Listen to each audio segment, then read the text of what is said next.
s'appelle l'Afrique. Je tenais à vous remercier d'être venus. Je prends la parole au nom du comité d'organisation et je tenais à saluer tous les partis politiques et mouvements qui se sont impliqués. C'est cette image-là que nous devons offrir aux Ivoiriens. C'est cette image que nous devons offrir à l'Afrique.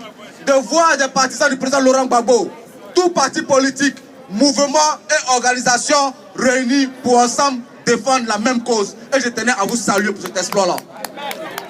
Je tenais à dire que tout à l'heure, après mon intervention, nous avons la grande sœur Jeanne qui va prendre la parole en néerlandais. Et en néerlandais, elle va expliquer pourquoi nous manifestons aujourd'hui. Après cela, les différentes organisations politiques, le COGEP, le FPI, l'ULG et tous les autres prendront la parole au fur et à mesure. On donnera aussi la parole à nos camarades qui sont venus, qui sont des différents villages de l'Afrique, comme je l'ai dit tout à l'heure. Mais je tenais à saluer votre mobilisation. Je tenais à encourager nos camarades d'Allemagne et d'Italie, d'Italie et de Belgique, qui viennent d'arriver à la place Manivelle. Nous sommes en train de négocier pour que les cas convergent directement les laisser ici. Parce que s'ils doivent marcher seuls, ils vont se sentir trop seuls. Mais nous sommes africains et nous sommes là pour revendiquer une cause et pour faire aboutir un combat.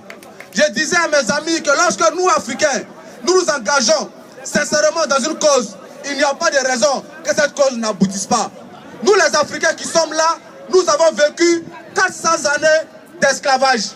D'abord d'esclavage. Ensuite, nous avons vécu plusieurs décennies de colonisation.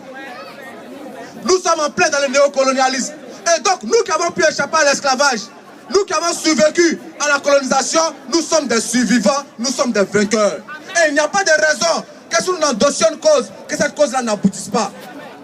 Et c'est pourquoi aujourd'hui, 6 années après, nous sommes là pour continuer de nous mobiliser. Tout à l'heure, on reviendra pour un discours plus politique, mais je tenais, avant que nous enchaînions dans le programme avec notre maître de cérémonie, le camarade FM Kobri, vous dire ma fierté de vous voir ici réunis. Salut à tous les journalistes qui nous font l'honneur de nous accompagner. Il est juste en face de moi à toutes les manifestations. En tout cas, soit salut. Je souhaite qu'on l'applaudisse. Parce qu'à chaque fois que nous venons à La Haye, il est toujours là et il réalise vraiment des reportages importants. Donc, comme je le disais, la grande sœur Jeanne va prendre le micro après moi en néerlandais. Et juste après, nous allons dérouler le fil de la cérémonie. Donc, applaudissez pour vous-même pour avoir fait le déplacement. Nous sommes arrivés dans le pays, grâce à nous, il fait un peu beau ce matin. Donc, on va en profiter avant de repartir. Parce qu'il fallait qu'on enlève le manteau pour que les t-shirts soient visibles. Donc, tout à l'heure, nous allons revenir. Et donc, Ephraim, si la grande soeur est prête, je ne sais pas, je ne la vois pas. Voilà, elle est là. Donc, elle va prendre la parole en néerlandais. Et juste après, parce qu'il faut que ceux chez qui nous sommes comprennent le message, comprennent ce pourquoi nous sommes là. Et après, juste après, comme je le disais, nous allons dérouler. Donc, camarade Ephraim Kobri, je te laisse ton micro.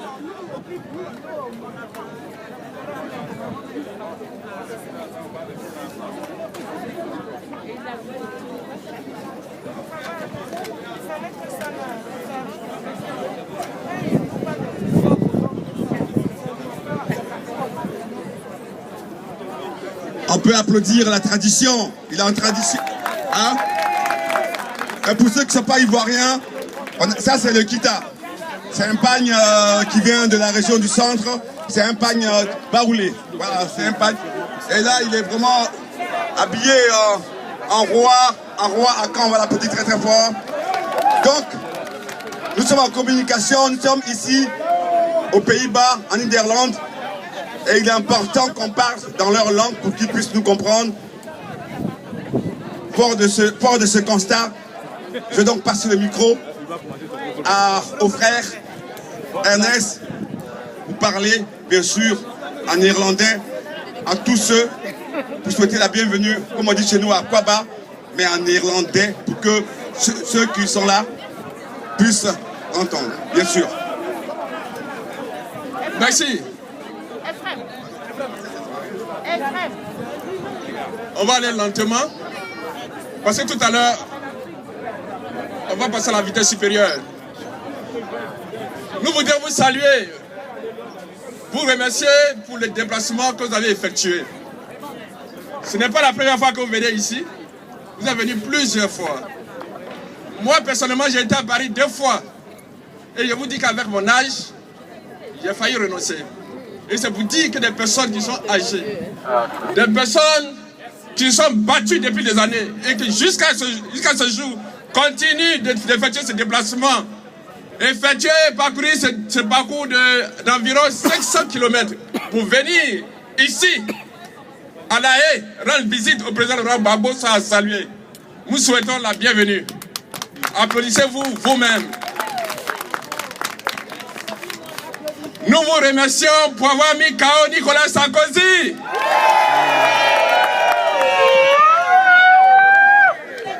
Vous l'avez mis dans la poubelle de l'histoire, il se devrait bien revenir, vous l'avez remis dedans. Mais il y a encore des démons qui sont en train de bouger à Paris, remettez-les à KO. Le combat était rude, mais il y a des démons qui sont tombés. Il dit appuyez la tête, mettez-les KO. Bon, maintenant, on va passer à une autre langue. Avant de passer la parole à la sœur, je vais d'abord... So, ladies and gentlemen, thank you. We thank you for coming here today to this rally. We are here to defend human rights. A wrong has been done against the sovereign country of Ivory Coast. In the year 2010, the army of France went to Ivory Coast and slaughtered innocent people. This is the reason why we are here. We are here to defend human rights. We are here to defend freedom everywhere.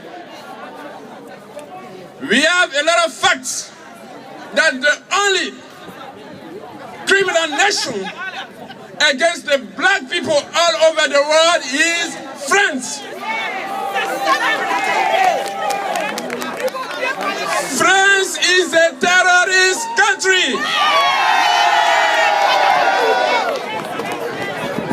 France is a racist country.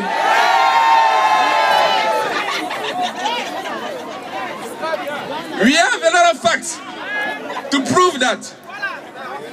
And of course, there is a Frenchman by the name of François Mattei. He's a philosopher. He wrote a book